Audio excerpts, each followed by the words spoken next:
ભાઈ જુઓ, આ લીલુડા તોરણથી મંડપ કેવો સોહાય છે. વાલમજી વરઘોડો લઈને પધારી ચૂક્યા છે અને સાસુમાએ પોંખણાઈ લઈ લીધા અને ત્યાં તો આખોય મંડપ સજ્જનોથી ભરાઈ ગયો. મંડપમાં ક્યાંક અત્તરિયા છંટાય છે તો ક્યાંક ચંદન તિલક થાય છે અને સૌ મહેમાનોથી મંડપની શોભા જાણે રાજ દરબાર હોય એમ ખીલી ઉઠી છે. અને કેમ ના હોય, આ માણેક અને રત્ન જેવા વર અને કન્યાના સ્વજનો જો છે.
જેમ તારાઓથી છવાયેલા આકાશમાં ચંદ્ર શોહાય છે, તેમ વર અને કન્યાના દાદાથી આ મંડપ શોહાય છે. જીવા ભરી સભાના જીવા વર કન્યાના નાણા વટી સાજન બેઠું માંડવે. હરખાતા હૈયે મંડપમાં જેને દીઠા, લાગે છે એ જ વર અને કન્યાના છે પિતા.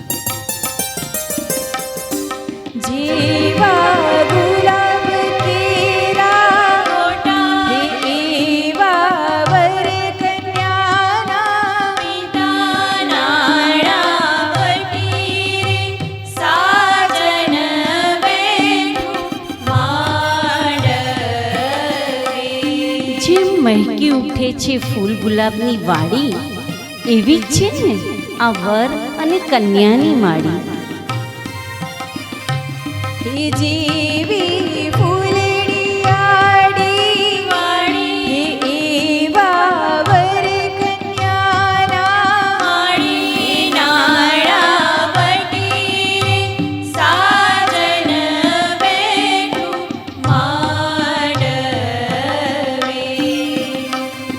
ભર્યા મંડપમાં અનેરી છે જેની આભા, એવા જ છે ને આ વર અને કન્યાના મામા. રૂડાલી